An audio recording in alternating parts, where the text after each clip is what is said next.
బంగారం స్మగ్లింగ్ కొత్త పుంతలు తొక్కుతుంది.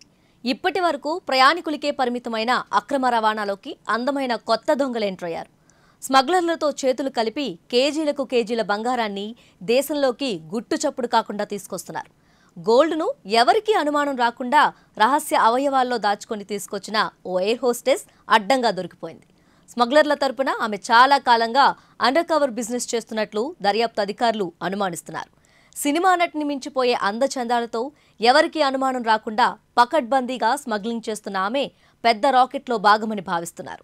ఎయిర్ ఇండియా ఎక్స్ప్రెస్ సంస్థలో పనిచేసే 26 ఏళ్ల సురభి ఖాతూన్ రహస్య భాగాల్లో 960 గ్రాముల బంగారాన్ని దాచుకొని తీసుకొచ్చింది. ఈ నెల 28న గల్ఫ్ దేశమైన ఒమన్ రాజధాని మస్కట్ నుంచి కేరళలోని కన్నూర్ ఎయిర్పోర్టుకు చేరుకుంది. ఎవరో ఈ విషయాన్ని రెవెన్యూ ఇంటెలిజెన్స్ అధికారులకు చేరవేశారు. ఎయిర్పోర్ట్లో సురభిని తనిఖీ చేయగా బంగారు ముద్దలు బయటపడ్డాయి. వెంటనే ఆమెను అదుపులోకి తీసుకుని కోర్టుకు హాజరుపరిచారు.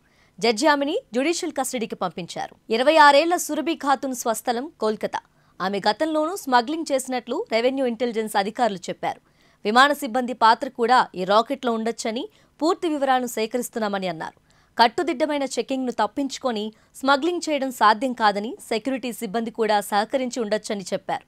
విచారణలో ఆమె కొందరి పేర్లు బయటపెట్టింది. స్మగ్లింగ్ చేసినందుకు కమిషన్ తీసుకుంటుంది. ఆమె ఇచ్చిన వివరాలతో విమాన సిబ్బందిలో కొందరిని ప్రశ్నిస్తున్నాం, మరికొంతమందిని అరెస్ట్ చేయబోతున్నాం అని తెలిపారు. కేరళలో గోల్డ్ స్మగ్లింగ్ ఇటీవల బాగా పెరిగింది. ప్రయాణికులే కాకుండా విమాన సిబ్బంది కూడా గల్ఫ్ దేశాల నుంచి పసిడి తీసుకొస్తున్నారు.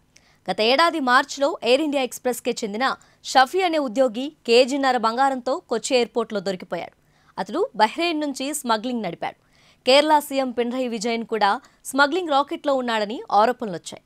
2020లో తిరువనంతపురం ఎయిర్పోర్ట్లో 30 కేజీల స్మగుల్ గోల్డ్ దొరకటం దేశవ్యాప్తంగా సంచలనం సృష్టించింది. సీఎం అతని కుటుంబ సభ్యులకు స్మగ్లింగ్తో సంబంధం ఉందని నిందితురాలు స్వప్న సురేష్ చెప్పింది.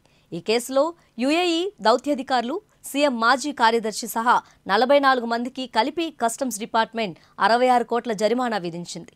ఇంటి దొంగను ఈశ్వరుడు కూడా పట్టలేడన్నట్టు ఇప్పుడు విమాన సిబ్బందితోనే స్మగ్లింగ్ చేయించడం ట్రెండ్గా మారింది.